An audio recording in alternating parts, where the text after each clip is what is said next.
আমি আপনাদেরকে একজন সফল ব্যক্তি সম্পর্কে বলতেছি। জুলাইবিস রাদিয়াল্লাহু আনহু ছিলেন কালো মানুষ। কেমন? একটু কালো, যে খুব উচ্চ বংশের না, ঠিক আছে, খুব উচ্চ বংশের না, খুব সুদর্শন না, খুব লম্বা না, খাটো টাইপের মানুষ, একটু বেটে টাইপের মানুষ। টাকা পয়সা একদমই নাই, একদমই টাকা পয়সা নাই, বংশমর্যাদা এই সব দিক থেকে তাকে আন্ডার স্টিমেট করা হয় আর কি। এমনকি ফিজিক্যাল স্ট্রাকচারও তারা আমাদের অনেকের মধ্যে সুদর্শন। তার অবস্থা কেমন? নবী সাল্লাল্লাহু আলাইহি ওয়াসাল্লামের সাহাবীরা অন্য হাদিস থেকে বলেছেন যে নবী সাল্লাল্লাহু আলাইহি ওয়াসাল্লাম মসজিদে যেতেন, মদিনায় মসজিদ নববীতে যেতেন, রাস্তার পাশে তিনি পড়ে থাকতেন। ধরেন আমরা মসজিদে হেঁটে আসতেছি, রাস্তার পাশে একজন বসে আছেন, গায়ের জামা কাপড় খুব একটা উন্নত না, ছেঁড়া, তাসবিহ নিয়ে জিকির করতেছেন। আপনি কি খুব ফোকাস করবেন তার দিকে? করবেন না। কিন্তু মানুষ তার দিকে ফোকাস করে না খুব একটা, যাওয়া আসা করে সে পড়ে থাকে। কেউ খাবার দিলে খায়, না দিলে খায় না। এইভাবেই তার দিন যাচ্ছে। কোথাকার ঘটনা এটা? মদিনায়, হিজরতের পরের ঘটনা। সাহাবীর নাম জুলাইবিস রাদিয়াল্লাহু আনহু।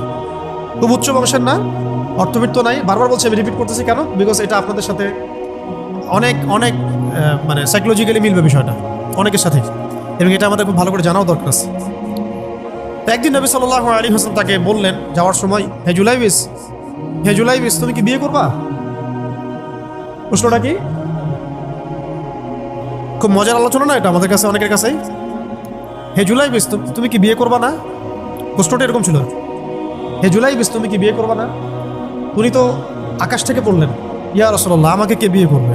আমার না আছে চেহারা সুরত, না আছে আমার বংশমর্যাদা, না অর্থবিত্ত, আমি কিভাবে বিয়ে করবো? কে মেয়ে দিবে আমাকে? কে আমাকে মেয়ে দিবে? তো ওদিন নবী সাল্লাল্লাহু আলাইহি ওয়াসাল্লাম চলে গেলেন, কিছু বললেন না। পরের দিন আবার বললেন, ইয়া জুলাইবিস, আলা তাতাজাওয়াজ, তুমি কি বিয়ে করবা না? একই উত্তর, ইয়া রাসূলুল্লাহ, আপনি গতকালকে এক কথা বললেন, আবার বলতেছেন বিয়ে করবো না, আমাকে কে বিয়ে করবে? তৃতীয় দিন নবী সাল্লাল্লাহু আলাইহি ওয়াসাল্লাম আবার বললেন, আলা তাতাজাওয়াজ ইয়া জুলাইবিস, তুমি কি বিয়ে করবে না হে জুলাইবিস? তিনি এবার বলছেন, আপনি কি আমার সাথে অস্বীকার করতেছেন? আমাকে কে বিয়ে করবে? তো নবী সাল্লাল্লাহু আলাইহি ওয়াসাল্লাম বললেন যে অমুক আনসারী সাহাবীর বাসায় যাও। অমুক আনসারী সাহাবীর বাসায়, আনসারী সাহাবী কারা? যারা মুহাজির সাহাবীদেরকে আশ্রয় দিয়েছেন। অমুক আনসারী সাহাবীর বাসায় যাও, সেখানে একজন বিবাহযোগ্য নারী আছে, মেয়ে আছে, তাকে গিয়ে বলো যে আমি রাসূল সাল্লাল্লাহু আলাইহি ওয়াসাল্লামের পক্ষ থেকে আমার বিয়ের প্রস্তাব নিয়ে আসছি। তিনি গেলেন, যাওয়ার পরে বললেন যে আমাকে প্রস্তাব সহ পাঠানো হয়েছে। মেয়ের বাবা আর মায়ের রিয়াকশন ছিল অনেকটা সাধারণত যা হয় তেমন আর কি। তুমি বিয়ের প্রস্তাব নিয়ে আসছো, তুমি কি খাওয়াবা মেয়েকে? কোথায় রাখবা? তোমার তো নিজের কোনো থাকার জায়গা নাই। প্রশ্ন কিন্তু যৌক্তিকই। আমি মেয়ের তো বাবা, আমিও তো এই প্রশ্নই করবো নাকি? প্রশ্ন করবেন না? আপনার মেয়ে থাকলে এভাবে প্রশ্ন করবেন তো আপনি। তারাও সেই প্রশ্ন করলেন, এমনকি এক পর্যায়ে রিফিউজ করে দেওয়া হলো, না এটা পসিবল। এই কথাগুলো, কনভারসেশনগুলো ভিতর থেকে শুনছিলেন সেই মেয়ে নিজেই, আনসারী সাহাবী, মদিনার আনসারী মেয়েরা কিন্তু অনেক সুদর্শন তৎকালীন সময়কার, উচ্চ বংশের, সুদর্শন, খুবই এলেমওয়ালা হতেন তারা, হিপস ক্ষমতা খুব থাকতো, খুবই জজবাওয়ালা, মানে জিহাদের মাঠে একদম যুদ্ধ করেছেন তারা, একদম নবী সাল্লাল্লাহু আলাইহি ওয়াসাল্লামের আশেপাশে ছিলেন। উহুদের সময় একজন আনসারী সাহাবী ছিলেন, মহিলা সাহাবী, উম্মে আমারা তীর ছুঁড়েছেন নবী সাল্লাল্লাহু আলাইহি ওয়াসাল্লামের পাশে। তো ওনারা কিন্তু খুবই গায়রতওয়ালা মানুষ। তিনি বলছেন, হে আমার বাবা মা, এই প্রস্তাব কে পাঠিয়েছেন? নবী সাল্লাল্লাহু আলাইহি ওয়াসাল্লাম। যে প্রস্তাব রাসূল পাঠিয়েছেন সেটাকে কিভাবে তোমরা ডিনাই করো? আমি জুলাইবিসকে বিয়ে করবো। কে বলছেন এটা?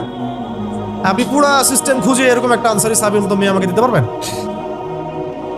ইল্লা মাশাআল্লাহ, হইতে পারে ইল্লা মাশাআল্লাহ। তো ওই মেয়ে নারী সাহাবী, তিনি রাজি হলেন। এবার শোনেন, এবার বিয়েও হলো, মাশাআল্লাহ, বাসর হলো, এবং সকালবেলা আওয়াজ হচ্ছে, মদিনার চারপাশে এলান হচ্ছে যে হে মুসলিমরা, সবাই বের হও, ইহুদিদের সাথে যুদ্ধে আমাদেরকে খায়বারে যেতে হবে। ইহুদিদের সাথে যুদ্ধে আমাদেরকে খায়বার আক্রমণ করতে হবে। নবী সাল্লাল্লাহু আলাইহি ওয়াসাল্লাম তোমাদেরকে আদেশ করেছেন। এটা কিন্তু হুদাইবিয়া সন্ধির পরের ঘটনা। আর ইহুদিদের সাথে আমাদের বেশ কয়েকটা যুদ্ধ হয়েছে, বনু কুরাইজার সাথে, বনু কাইনুকার সাথে, বনু নাজিরের সাথে, এবং ফাইনালি খায়বারে এদের সাথে। তো জুলাইবিস রাদিয়াল্লাহু আনহু বের হয়ে গেলেন যুদ্ধের জন্য,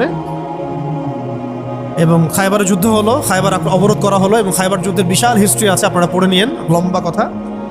এই খায়বার দুর্গ জয় হয়, এবং এই দুর্গ পুরো জয় করতে, সবগুলো দুর্গ জয় করতে মোট 12 জন 12 থেকে 16 জন মুসলিম সাহাবী শহীদ হন।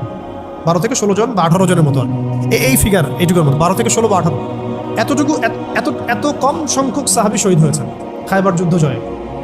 আর ইহুদিদের তো বহু ইহুদি মারা গেছে। এবং খায়বার বিজয়ের পরে মুসলিমদের আর্থসামাজিক যে অবস্থা, মানে টাকা পয়সা, ল্যান্ড, গনিমতের মাল প্রচুর বেড়ে গেছে। এখন নবী করিম সাল্লাল্লাহু আলাইহি ওয়াসাল্লাম শহীদদের লাশ তালাশ করছেন। কোথায় কোথায় শহীদরা আছে তাদের মানে কবরস্থ করার প্রসেসিং হবে। উহুদ যুদ্ধেও তো হয়েছে না, ওই রকমই প্রত্যেকটা যুদ্ধেই তো এটা হতো। লাশগুলো তালাশ করতে করতে করতে করতে করতে একটা কর্নারে গিয়ে তিনি দেখলেন সেখানে জুলাইবিস রাদিয়াল্লাহু আনহুর লাশ পড়ে আছে। কার? জুলাইবিস রাদিয়াল্লাহু আনহুর লাশ পড়ে আছে, যার ব্যাপারে আমি গল্পটা বলছি আর কি। এবং তার গায়ে অসংখ্য তরবারের দাগ, ক্ষতবিক্ষত অবস্থা, এবং তার আশেপাশে মোট 1 2 3 4 5 6 7 8 9 জন ইহুদির লাশ পড়ে আছে। ছোট সাহাবী, বলেছি আকৃতিতে ছোট, খুব উঁচু বংশের না, অর্থ সম্পদ কম, দেখতে সুন্দর না। গতকাল বিয়ে করেছেন, কেউ তাকে বিয়ে দিতে যাচ্ছিল না। তার এক পাশে কয়জন ইহুদির লাশ, তার পাশে আবার 9 জন ইহুদির লাশ পড়ে আছে, মাঝখানে তার লাশ ক্ষতবিক্ষত অবস্থায়। এই অংশটুকু আপনারা পড়ে নিয়েন, পড়লে আরো ভালো ফিল করবেন, একা একা পড়লে আরো ভালো ফিল করবেন। নবী সাল্লাল্লাহু আলাইহি ওয়াসাল্লাম নিজে তার কাছে গেলেন। হাদিসের মধ্যে আসছে, সিরাতের কিতাবের মধ্যে আসছে, নবী সাল্লাল্লাহু আলাইহি ওয়াসাল্লাম নিজে তার কাছে গেলেন। যাওয়ার পরে তার যে মাথা, সেই মাথার পাশে নবী সাল্লাল্লাহু আলাইহি ওয়াসাল্লাম বসলেন। বসার পরে নিজের হাতে জুলাইবিস রাদিয়াল্লাহু আনহুর চেহারা থেকে এরকম করে ধুলাবালিগুলো সরানো, নবী সাল্লাল্লাহু আলাইহি ওয়াসাল্লাম আর গা থেকে রক্তগুলো আমাদের নবী সাল্লাল্লাহু আলাইহি ওয়াসাল্লাম মুছলেন, আদর করলেন, চুলগুলো ঝাড়লেন। দৃশ্যটা চিন্তা করেন, তার চুলগুলো তিনি ঝাড়তেছেন, চেহারা থেকে রক্তগুলো মুছতেছেন। কে? নবী সাল্লাল্লাহু আলাইহি ওয়াসাল্লাম তার চেহারা ধুলাবালিগুলো মুছতেছেন। নিজের এই পায়ের মধ্যে, উরুর মধ্যে তার মাথাটাকে নিয়ে এসে রাখলেন নবী সাল্লাল্লাহু আলাইহি ওয়াসাল্লাম। রাখার পর এভাবে আদর করতেছেন। আর এরপর উপরের দিকে তাকালেন, তার জন্য তো দোয়া করলেন, উপরের দিকে তাকালেন, তাকে চোখ নামাই নিলেন। সাহাবায়ে কেরাম তো আশেপাশে আছেন অনেকে, বললেন যে ইয়া রাসূলুল্লাহ, আপনি এমনটা কেন করলেন, চোখ নামাই নিলেন কেন? তখন তিনি বললেন যে আমি দেখলাম যে জান্নাতের হুরদের মধ্যে অসংখ্য হুর ছুটে আসতেছে, কে জুলাইবিসকে আগে বরণ করবে তার জন্য। তিনি নিজে কাঁদলেন, জুলাইবিসের জন্য নিজে কাঁদলেন, নিজের হাতে তাকে এভাবে উঠালেন। তিনি ছোট মানুষ ছিলেন। এরপর 2 হাত দিয়ে তাকে উঠালেন, উঠায় নিজের হাতে তাকে দাফন করলেন। দাফন করার পরে তিনি বললেন, ইয়া জুলাইবিস, হে জুলাইবিস, আনতা মিন্নি ওয়া আনা মিনক, তুমি আমার অংশ, আমি তোমার। হে জুলাইবিস, তুমি আমার, আমি তোমার। হে জুলাইবিস, তুমি আমার, আমি তোমার। এই কথাটা বললেন কে? নবী সাল্লাল্লাহু আলাইহি ওয়াসাল্লাম। এখন আপনাদেরকে আমি সাফল্যের মানদণ্ড কিভাবে বোঝাবো? এর বাইরে কোনো ভাষা নেই আমার কাছে। সাফল্য বলতে কি বোঝান? এই সিস্টেম সাফল্য বলতে কি বোঝায়? এই ওয়ার্ল্ড অর্ডারটা সাফল্য বলতে কি বোঝায়? এই বস্তুবাদী জগৎটা আমাদেরকে সাফল্য বলতে আসলে কি বোঝায়? সাফল্য বলতে বোঝাচ্ছে ঈমান। সাফল্য হলো ঈমান, বিশুদ্ধ আকীদা, বিশুদ্ধ আমল, আল্লাহর আনুগত্য, রাসূলের আনুগত্য, দুনিয়ার জীবনে মুসাফিরের মতো থাকা, যতটুকু প্রয়োজন ততটুকু সন্তুষ্ট থাকা, একজন নেককার স্ত্রী, সুসন্তান সন্ততি, আদর্শ একটা পরিবার, হালাল একটা রিজিক, বাস। ইসলামের জন্য দাওয়াত, তাবলীগ, মেহনত, দিন প্রতিষ্ঠার চেষ্টা, প্রয়োজনীয় জিহাদ, প্রয়োজনীয় শাহাদাত। আর কি আছে সাফল্য বলতে? এরকম সাহাবী একজন নয়, কিন্তু এক একজন সাহাবী সম্পর্কে এক একটা করে কথা বলা যাবে। হানজালা রাদিয়াল্লাহু আনহুর নাম শুনছেন? হানজালা রাদিয়াল্লাহু আনহু, তিনিও বিয়ে করেছেন একদিন, তার পরের দিন সকালে উহুদের যুদ্ধে গিয়েছেন। 70টা আঘাত সহ্য করেছেন, বলা হচ্ছে কিতাবের মধ্যে 70-80টা আঘাত তার দেহে ছিল। শহীদ হয়েছেন। উহুদ যুদ্ধে যখন সাহাবীদেরকে দাফন করা হচ্ছে, তখন তিনি নবী সাল্লাল্লাহু আলাইহি ওয়াসাল্লাম দেখলেন হানজালা রাদিয়াল্লাহু আনহুর লাশটা ভেসে আছে, বাতাসে ভেসে আছে, এবং লাশ থেকে পানি ঝরতেছে। সাহাবীরা জিজ্ঞাসা করলেন, ইয়া রাসূলুল্লাহ, এটা কেমন, এটা কিভাবে হচ্ছে? তখন নবীজি বললেন যে হানজালা গত রাতে বিয়ে করেছে, গোসল করার সময় পায় নাই, সে সকালবেলা চলে আসে যুদ্ধের মাঠে, ফেরেশতারা তাকে গোসল দিচ্ছে, এটার পানি পড়ছে, আমরা দেখতে পাচ্ছি। সাফল্যের সংজ্ঞা আসলে কি? আল্লাহ পাক আমাদেরকে আসলে দুনিয়ার হাকিকত বোঝার তৌফিক দান। কিছু আইডিওলজি আছে যেটা আপনার ভিতর চলে আসলে বাকি সব ঠিক হয়ে যাবে।